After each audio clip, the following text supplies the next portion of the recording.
ہم نے یہی کیا کہ ہم نے اپنے گھر میں اپنے خاندان میں دیکھا، ہمارے خاندان میں بعض جگہ عورتوں کو مارنا، پیٹنا اور پاؤں کی جوتی سمجھنا، اس طرح کے معاملات بھی ہمیں نظر آئے۔ یہاں بھی بہت سارے پڑھے لکھے ماشاءاللہ ایسے بیٹھے ہوں گے کہ باہر تو صاحب کیا اخلاق ہے اور کیا محبتیں ہیں، کتنا شائستہ لہجہ ہے، لیکن گھر میں گھستے ہیں تو سلطان رائی بن جائیں گے، مصطفیٰ قریشی۔ اور تیری ماں کی، تیری بہن کی، بیوی کو مارنا، بچوں کو مارنا، بچوں کے سامنے بیوی کو بے عزت کر دینا، اس کو پاؤں کی جوتی سمجھنا۔ ایسا کوئی جاہل بیٹھا ہو تو اپنی جہالت کو ختم کریں۔ اللہ نے اگر ایک کمزور مخلوق آپ کے تابع کر دیے، میدان معاشر میں یہ انتہائی طاقتور ہوگی اور آپ سے حساب و کتاب لے گی۔ اور آپ کس چیز کا درس دے رہے ہیں؟ اپنے بچوں کو یہ درس دے رہے ہیں کہ تم بھی اپنی بیویوں کے منہ پہ تھپڑ مارنا، کھینچ کے اس کی ناک سے بلڈ نکال دینا، سب کے سامنے اس کو ذلیل اور بے عزت کر کے کسی کی بیٹی، کسی کی ماں، کسی کی بہن کی عزت اتار کے ہاتھ پہ رکھنا، میری والی روش اختیار کرو، یہ کہنا چاہتے ہیں یا کرنا چاہتے ہیں؟ تو ہم نے اپنے خاندان میں دیکھا، جو گندی چیز نظر آئی اس کو ذہن میں رکھا کہ یہ ہم نے نہیں ہونے دینا۔ اور اللہ کا بڑا کرم ہے کہ آج میری فیملی اپنی ہے اور میں نے کوئی اس میں سے گندی چیز اپنے گھر میں داخل نہیں ہونے دی۔ اگر میری زوجہ گھر کا کام کرتی ہے، یہ بھی ضمناً آپ کو بتا دوں، بہنیں تو بڑی خوش ہوں گی، چھلانگیں لگائیں گی، عورت پر گھر کا کام کرنا واجب نہیں ہوتا، قضان، آپ اس پہ سختی نہیں کر سکتے۔ بلکہ اگر بچی ایسے گھر سے آئی ہے جہاں وہ پکا ہوا کھانا کھاتی تھی، خانسامہ وغیرہ تھا، اور اسے پکانا نہیں آتا، تو آپ کو پتا ہے شرعی مسئلہ کہ شوہر پہ اس کو پکا ہوا کھانا دینا واجب ہے۔ پکا ہوا کھانا، بیوی کے اوپر کپڑے دھونا، برتن دھونا، استری کرنا، بچے سنبھالنا کوئی واجب نہیں ہے۔ دودھ بھی پلانا ماں پر واجب نہیں ہوتا۔ ہاں اگر بچہ کسی اور ماں کا دودھ قبول نہ کرے تو الگ بات ہے، پھر اس کو پلانا واجب ہوگا، ورنہ ماں پہ دودھ تک پلانا بچے کو واجب نہیں ہوتا۔ یہ آپ نے دین کبھی سیکھا ہے؟ بیچاری ساری بہنیں ہماری چولہے کے سامنے کھڑی ہو کر 4-4 5-5 گھنٹے میں ڈشیں تیار کرتی ہیں، اور جب کھانا آپ کے سامنے لے کر آتے ہیں تو آپ لات مار کے کھانا پھینک دیتے ہیں، یہ بنا کے لائیے، نمک تیز ہے، بوٹی گلی نہیں، مرچیں تیز ہو گئی، کہاں ہے آج کل تیرا ذہن؟ انہیں بتاؤ کہاں ہے، پوری رپورٹ دو سارے دن کی، کہاں ہے ان کا ذہن؟ تمہیں استری شدہ کپڑے مل رہے ہیں، تمہارے بچے وہ سنبھال رہی ہے، تمہارے ہاتھ پاؤں تک وہ دبا رہی ہے، جب تم فریاد کرتے ہو اور فرمائش کرتے ہو چائے بن کر تمہارے سامنے آ جاتی ہے، وہ نوکر نہیں ہے ہماری، وہ اگر یہ کام کرتی ہے تو اس کا احسان ہے۔ ہم نے جب شریعت کو سیکھا تو ہم نے اپنے گھر میں یہ چیز واضح کر دی۔ میری بیٹی، میری ماشاءاللہ زوجہ بھی عالمہ ہے، اور پوری دنیا میں بہت سارے ممالک سے لوگ ان سے پڑھ رہے ہیں، سارے بچے میرے عالم مفتی بن رہے ہیں، بچی بھی میری وہ عالمہ بن رہی ہے۔ ہم نے تو گھر میں ایسا ماحول بنا دیا، لیکن اب آپ کہیں گے مفتی صاحب جب ہم بیوی کو کہہ دیں گے تو اس پہ واجب نہیں، وہ کہاں کام کرے گی؟ کرے گی۔ انہیں یاد دلائیں کہ بی بی فاطمہ رضی اللہ تعالیٰ عنہ پر بھی واجب نہیں تھا، لیکن گھر کا سارا کام خود ہی کرتی تھی وہ۔ لیکن اب میں جو آپ کو سمجھانا چاہ رہا ہوں، اگر ایک بیوی پہ کوئی چیز واجب نہیں تھی، اس میں کوتاہی ہوئی، کیا آپ کے لیے جائز ہے کہ آپ اس کے منہ پہ تھپڑ مارے، اسے ماں بہن کی گالیاں بکے کہ آپ کے کپڑے پہ استری کیوں نہیں کی؟ اگر وہ چائے بنانا بھول گئی تو کیا آپ کے لیے جائز تھا اس کو لات مارنا؟ اگر ہے تو لائیے شریعت کی دلیل پیش کریں، ورنہ میدان معاشر میں گرفت کے لیے تیار رہیں۔ اللہ تعالیٰ نے ایک آزاد مخلوق کو آپ کے تابع کیا ہے، وہ غلام یہ کنیز نہیں تھی، آزاد مخلوق کو آپ کے تابع کیا ہے۔ اس کا کیا مطلب ہے؟ وہ آپ کی کوئی غلام یہ کنیز تو نہیں بن گئی کہ آپ جس طرح چاہیں اس کے ساتھ رویہ اختیار کریں۔ میدان محشر میں حساب کتاب ہوگا۔ میرے آقا نے اپنے آخری خطبوں میں اہم ترین باتیں کی، اسی سے اندازہ کر لیں کہ کتنی اہم بات ہے کہ سرکار نے ارشاد فرمایا، اللہ تعالیٰ نے تمہاری بیویوں کی شکل میں ایک کمزور مخلوق کو تمہارے تابع کیا ہے، میں تمہیں تمہاری بیویوں کے معاملے میں ہمیشہ تمہیں اللہ سے ڈراتا ہوں، تم اللہ سے ڈرتے رہنا، ان پر ظلم مت کرنا۔ حضرت عمر فاروق رضی اللہ تعالیٰ نے کہا سرکار کی بارگاہ میں حاضر ہو، یا رسول اللہ جب تک ہم مکے میں تھے ہماری عورتیں ہمارے سامنے بولنے کی ہمت نہیں کرتی تھی، لیکن جب ہم مدینے میں آئے تو یہاں انصار صحابہ جو مدنی تھے ان کی ازواج ان کو جواب دیتی ہیں، یعنی کوئی ہے بات تو کوئی بدتمیزی نہیں، بہر ادب میں رہ کر۔ تو کل میری زوجہ نے بھی مجھے جواب دیا، سرکار مسکرا دیے، اور آپ نے شاید فرمایا کہ عمر عورتیں ٹیڑھی پسلی سے پیدا کی گئی ہیں، اگر ان کو سیدھا کرنے کی کوشش کرو گے تو یہ ٹوٹ جائیں گی، ان کو ایسے استعمال کرو۔ عمر فاروق رضی اللہ تعالیٰ عنہ 6.5 فٹ کا قد، یہ لمبے چوڑے لہیم شہیم، اور آپ یہ کہہ رہے ہیں میری زوجہ میرے ساتھ ایسا کر رہی ہے۔ سرکار فرما رہے ہیں اللہ نے ان کو ایسا ہی پیدا کیا ہے. اس سے بھی ذرا سمجھیے, بعض اوقات زوجہ ایسی ہی ہوتی ہے کہ اگر وہ فرض کر لے کہ آپ سے کوئی بات سخت کہہ دی, کچھ کہہ دی, آپ کے نبی نے کتنی پیاری تلقین کی ہے, درگزر کرو. اپنے یہ ڈولے شولے بیوی پہ مت آزماؤ کہ جیسے اس نے کہا ایک تھپڑ مارا, اس کے منہ پہ لکیریں چھاپ دی اور چلو جی بیٹھ جاؤ اب آرام سے, اب آئندہ کر کے بتا ذرا تو. ٹھیک ہے آپ نے بدماشی کر لی, لیکن یہ تو ایک فطری تقاضا ہوتا ہے, بعض اوقات انسان کی زبان سے کچھ نکل جاتا ہے. آپ کی بہن بھی اگر اپنے بہنوں کے ساتھ کرے گی, فرض کر لیں, تو کیا آپ بہن کو گھر میں بلا کے تماچا اس کو بھی کھینچ کے ماریں گے کہ تو نے کیسے اپنے شوہر کے ساتھ کی؟ نہیں, آپ تو اس کا پردہ ڈھکیں گے. آپ کہیں گے بھائی یہ بتاؤ میری بہن گونگی ہے کیا, تم ظلم کرتے رہو وہ سہتی رہے, خاموش رہے, کچھ نہ کرے؟ قربان جائیں آپ کے اوپر. بہن آئی تو کچھ نہ بولے, بیوی آئی تو منہ سیدھو اس کا. بالکل ہمارے گھروں میں یہ جو غلط چیزیں چل رہی ہیں, حد اعتدال سے آگے نکل جانا, اس کی طرف فکر کرنی چاہیے. اب میں آپ کو یہ سمجھا رہا ہوں کہ شریعت کو جب آپ اپنے درمیان سے نکال دیتے ہیں, اس مذہب کو نکال دیتے ہیں جس کو قائم کرنے کے لیے آپ کے نبی نے طائف کے میدان میں پتھر کھا کے اتنا بلڈ بہایا کہ آپ کی نالین تک وہ پہنچ گیا تھا, آپ کو گھسیٹا گیا, آپ کو مارا گیا, آپ پر ظلم و ستم کیا گیا 13 سالہ مکی زندگی میں, اور صحابہ کرام نے اس کی ترقی کے لیے اپنی پوری زندگیاں وقف کر دی. لیکن اس دین کو جب ہم گھر میں نہیں آنے دیتے, اس سے نفرت کرتے ہیں, اس سے تعلق بس یوں دور سے, جیسے آپ نے دیکھا ہے وہ حضرت اسود کے قریب جو نہیں جا سکتے نا, استلام کرتے ہیں دور سے, چلو جی بس دور سے تعلیم شرع کو, تو پھر یہ نتائج نکلتے ہیں. گھر میں ساس بھی مطالبہ کر رہی ہوتی ہے, میری بہو یہ نہیں کرتی, میرا خیال نہیں کرتی, فلاں. ان ساسوں سے بھی ہاتھ جوڑ کے دائرہ ادب میں رہ کے گزارش ہے کہ آپ کو پتا ہے کہ ساس کا بہو پر کیا حق ہے, بہو کس حد تک آپ کی خدمت کرنے کی مکلفہ بنائی گئی ہے, بتائیے ذرا. سسر کی کتنی خدمت کر سکتی ہے, بیوی پر کون کون سے کام کرنا لازم ہوتے ہیں, اور کن کاموں کو ہم نے مسلط کیا ہے لیکن اس پہ واجب ہی نہیں ہوتے. کیا ہم نے یہ دین سیکھا ہے؟ نتیجہ کیا نکلتا ہے؟ اس میں ظلم ہو رہا ہوتا ہے, ساس ظلم کر رہی ہوتی ہے, سسر ظلم کر رہا ہوتا ہے, شوہر ظلم کر رہا ہوتا ہے, اور ان کو پتہ ہی نہیں ہوتا کہ ہم ظالم ہیں. وہ اپنے آپ کو حق بجانب سمجھ کر رہے ہوتے ہیں. آپ اندازہ کریں کہ اگر ایک شخص ظلم کرے اور اسے یہی نہ پتا ہو کہ میں ظالم ہوں, بلکہ وہ ظلم کو جائز سمجھ کے کر رہا ہو, تو برکت پیدا ہوگی یا بے برکتی پیدا ہوگی؟ تو اس کا مطلب یہ ہوا کہ ڈس بیلنسی جو ہے وہ جانبین سے ہے اور بڑوں کی طرف سے بھی ہے, اور ان سب کا نتیجہ اور معال وہی ہوگا جو میں نے ابتدا کی, علم دین سے دوری, شریعت سے دوری. ہمیں پتہ ہی نہیں کیا کرنا ہے, کیا نہیں کرنا, کیسے کرنا ہے, کیسے نہیں کرنا. اپنی عقل, اپنے خاندان, اپنے دوستوں یا سہیلیوں یا بڑوں کے مشوروں سے جب آپ گھر چلائیں گے تو ہزارہ چیزیں شریعت کے خلاف ہوں گی اور ان کی بے برکتی آپ کے سامنے آئے گی. قطع تعلق کے بارے میں تھوڑی سی بات کر کے پھر میں بیان ختم کرتا ہوں. قطع تعلق کا مطلب ہوتا ہے تعلق توڑ دینا. اللہ تعالیٰ نے جب رشتوں یہ رحم کو پیدا کیا, آپ یوں کہہ لیں صلہ رحمی, تعلق جوڑنا, اس کو جب پیدا کیا تو اس نے عرض کی یا رب کریم مجھے کچھ دے, یعنی میرا شرف بیان کر. تو اللہ تعالیٰ نے فرمایا کہ جو تجھے جوڑے گا میں اس کو جوڑوں گا, جو توڑے گا اس کو توڑ دوں گا. یعنی رشتہ داروں سے قطع تعلق کرنا یہ شرعاً جائز نہیں ہوتا. خاندان میں اگر کوئی ایسا ہے کہ جو آپ کے گھر میں آ کے کلیش پیدا کرتا ہے, جدائی پیدا کرتا ہے, نفرتیں پیدا کرتا ہے, وہ چاہے بیچ جمالو ہو یا بیچ جمالہ ہو, کیونکہ مرد بھی کم نہیں ہوتے, یہ لیڈیز ورژن ہے ہمارے گھروں کے اندر گھسے ہوئے نا, یہ زیادہ تر وہ ہوتے ہیں جو آئے کام سے بھی باہر نہیں جاتے. یہ بیوی کے پاس بیٹھیں گے, امی کے پاس بیٹھ گئے, خالہ کے پاس بیٹھ گئے, پھر وہی بھابھی نے یہ کہا, پھوپھی نے یہ کہا تھا, آج خالہ کے یہاں یہ ہو گیا, ماموں کے یہاں ہو گیا, وہ اس پہ تبصرے کرتے رہتے ہیں. تو ان کے اندر ایک نسوانیت سرائیت کر جاتی ہے, اور یہ ایک ایسا کردار ہوتے ہیں کہ جو گھس کے گھروں کے اندر پھوٹ ڈالتے ہیں. ساس کے پاس پہنچیں گے, نئی نئی شادی میں خاص طور پر, یہ ساسیں زیادہ جانتی ہیں, بیٹھی ہوئی ہوں گی یہاں پر, کیسی چل رہی تمہاری بہو؟ اگر ساس کہے گی نا نہیں ماشاءاللہ اچھی ہے, کام کرتی ہے, ہاں, کہنا مانتی ہے, ہاں, کوئی بدتمیزی تو نہیں کرتی؟ نہیں, کوئی کبھی نہیں کرتی. اپنے میے کے بغیر بتائے تو نہیں چلے جاتے؟ نہیں, پوچھ کے جاتے. تمہارے بیٹے کے ساتھ رویہ کیا ہے؟ بہت اچھا ہے. تو ان کو بڑا صدمہ ہوتا ہے کہ ہیں ایک بھی جواب ہماری خواہش اور توقع کے مطابق نہیں آیا.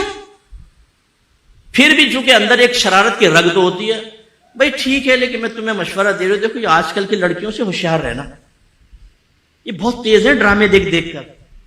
فلاں وہ ہمارے پڑوس میں شادی ہوئی، بیٹوں کو لے کے علیحدہ ہو گئی.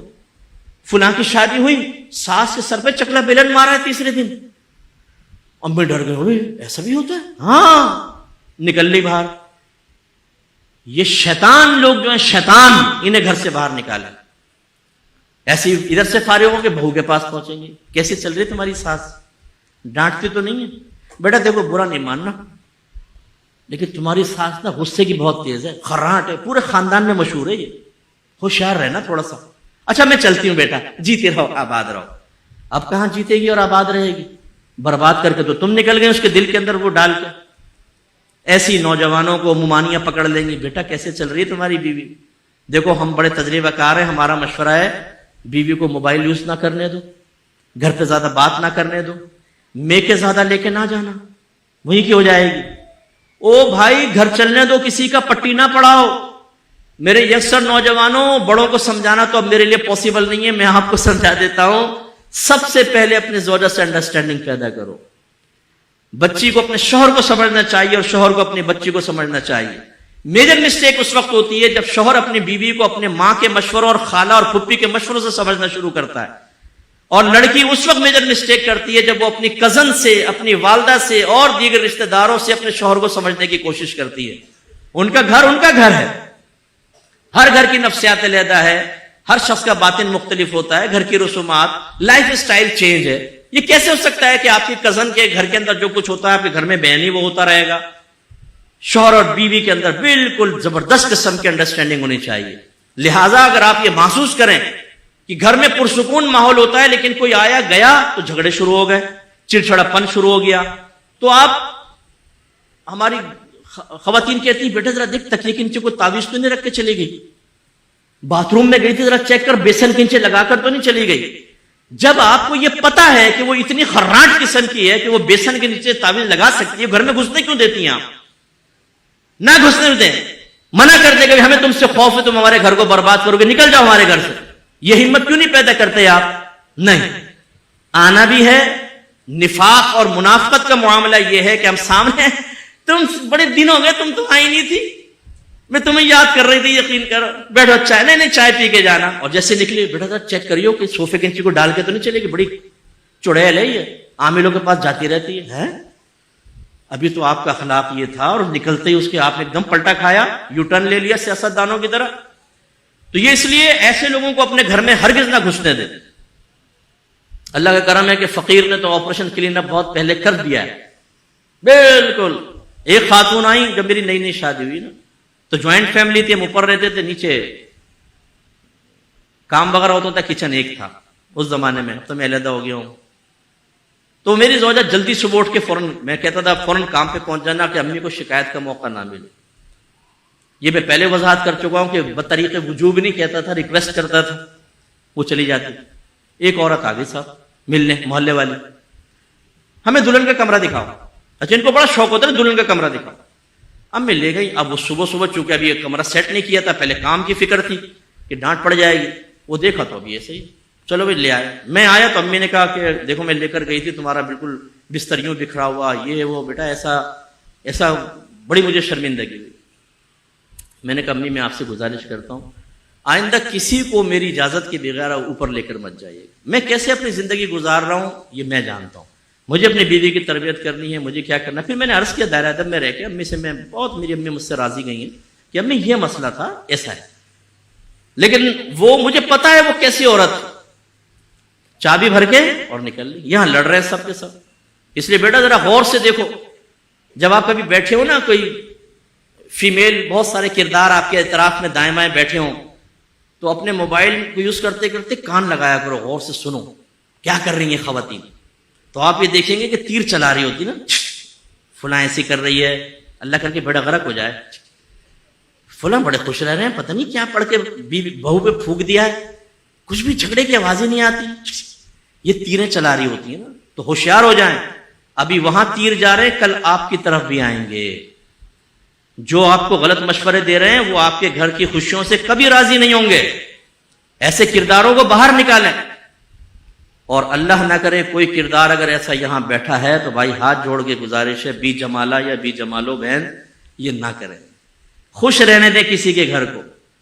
اگر آپ کے گھر میں خوشیاں نہیں ہیں، روزانہ جھگڑے ہو رہے ہیں، چچڑا پن ہے، مار پیٹ ہے، گالی گلوچ ہے، خدارا کسی کے گھر سے اگر آوازیں نہیں آ رہی تو کیوں آپ خواہش کر رہے ہیں کہ نہیں ایک ہی صف میں کھڑے ہو گئے محمود و ایاز، نہ کوئی بندہ رہا نہ کوئی بندہ نواز.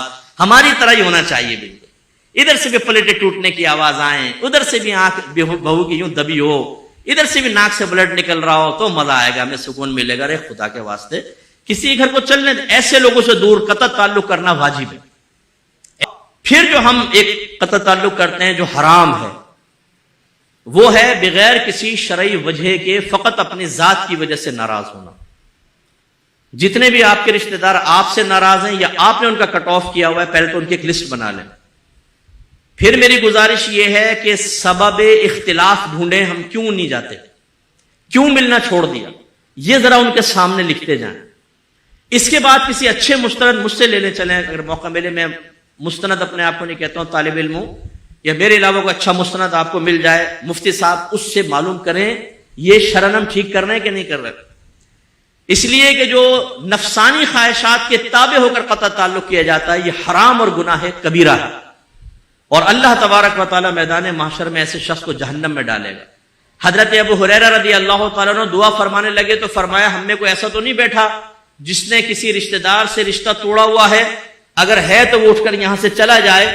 کیونکہ نبی کریم صلی اللہ علیہ وسلم نے ارشاد فرمایا کہ جس مجلس و محفل میں ایسا شخص بیٹھا ہو جس نے قطع تعلق کیا ہے، اللہ تعالیٰ اس مجلس اور محفل کی دعائیں قبول نہیں فرماتا.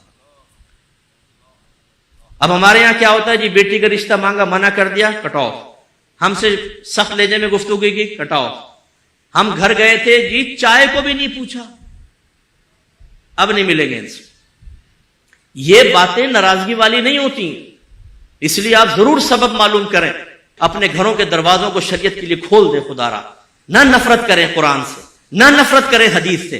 اپنے نبی کی تعلیمات کو بوجھ نہ سمجھیں، یہ آپ کو راحت میں مبتلا کرے گی. دنیا میں برکت، آخرت میں برکت. کھول دیں اپنے گھر کو. ایک دفعہ تو چاشنی چکھ لیں. ایک گھر میں دال ہی پکتی ہے، مسلسل دال، وہ دال بڑے شوق سے کھاتے ہیں. ایک دفعہ کسی نے چکن ٹکا کھلا دیا، ان کا یار تو بڑی مزیدار چیز ہے، ہم تو سمجھتے ہیں دال ہی بہت اچھی ہے. معاملہ یہ ہے کہ ہم نے کبھی شریعت کا حقیقتاً ذائقہ چکھا ہی نہیں ہے، اس کی برکات حقیقتاً حاصل ہی نہیں کی ہیں. کیونکہ شریعت گھر میں ہوگی تو ہوگا نا. جس دن یہ داخل ہو گئی اور آپ کے گھر میں برکات ہوں گے، اس دن انشاءاللہ آپ کہیں گے ہم کتنی بڑی نعمت سے محروم تھے. گھر میں آنے دیں. گھر کے جو سرپرست بیٹھے ہیں، زوجہ اور بچوں کی دینی تربیت کی ذمہ داری، انہیں نمازی بنانا، انہیں گناہ سے بچانا، نیکی کا حکم کرنا آپ کی ذمہ داری ہے. نہیں کریں گے آپ مجھ جیسوں کی لاکھوں کی باتوں کو ٹال دیں. نہ آپ قرآن کا حکم بدل سکتے ہیں، نہ حدیث کا حکم بدل سکتے ہیں. اور اللہ نے واضح فرمایا لا تبدیل لکلمات اللہ، اللہ کے فیصلوں کو بدلنے والا کوئی نہیں. لا مبدل لکلمات اللہ، اللہ کے فیصلوں کو بدلنے والا کوئی نہیں، نہ اللہ کے فیصلے بدلتے. تو اس لیے جو اللہ کا فیصلہ وہ یہی ہے کہ سرپرست کی گرفت ہوگی شریعت میں. اس کے علاوہ حقوق اور فرائض سیکھیں. اس کے لیے اگر چاہیں تو قریب کسی عالم سے رجوع کریں، ورنہ ہماری اکیڈمی سے آ کر کورس کر لیں یا آن لائن کورس کر لیں. میرا نمبر لے لیجئے گا. خدارہ حقوق زوجین کورس کیجئے، عقائد کورس کریں، طہارت کورس کریں، عبادات کورس کریں، تجارت کورس کریں، وراثت کے کورس کریں، گناہوں کی معرفت کے کورس کریں. یہ آپ پہ فرض ہیں چیزیں سیکھنا، ان کو سیکھ لیجئے. وراثت کو تو خیر فرض نہیں ہے، باقی تمام یہ فرائض میں سے ہیں. ان کو آپ سیکھیے تاکہ آپ اپنے گھر میں صحیح تربیت کر سکیں. تو یہ آپ اس طرف ضرور آئیے. میاں بیوی خود انڈرسٹینڈنگ پیدا کریں. اگر کسی نے کسی اور سے سمجھ کے آپس میں رویہ رکھا ہوا اس کو ختم کر دیں. ایک دوسرے سے اپنی غلطیوں کی معافی طلب کر لیں. اور اگر آپ کا قصور ہے تو معافی مانگنے میں شرم نہ کریں. سامنے والا صحیح ہے تو اس کو صحیح کہیں. اسی طرح اپنے گھر کے اندر ایک اچھا ماحول بنا کر ان لوگوں پہ نگاہ رکھیں جو آپ کے گھر کو توڑ رہے ہیں. ان لوگوں کو گھر سے دور کریں. اپنے گھر کے جھگڑوں کے بارے میں غور کریں. ابھی چونکہ ٹائم میں بہت لے چکا ہوں، ورنہ میں آپ کو ایسی مثالیں بتاتا. ہم نے اس کو فیس کیا ان چیزوں کو، اور عرصہ دراز تک، اور قریب ترین رشتہ داروں سے. اس لیے ہوشیار رہیے اور ایسے لوگوں کو اپنے گھر سے دور رکھیں. اللہ تعالی ہم سب کو معاف فرمائے. میری کوئی بات آپ کو ہرٹ کر گئی ہو تو میں صمیم قلب سے آپ سے معذرت خواہ ہوں. لیکن خدا را آج جب آپ جائیں تھوڑا سا ہماری باتوں پہ غور کر لیجئے گا، صحیح لگیں، مناسب لگیں تو عمل کی کوشش کیجئے گا آہستہ آہستہ، اور اپنے عمل اور فکر میں، اپنے باطن میں، ظاہر میں چینج لانے کی کوشش کیجئے گا۔ آمین۔ وآخر دعوانا ان الحمدللہ رب العالمین۔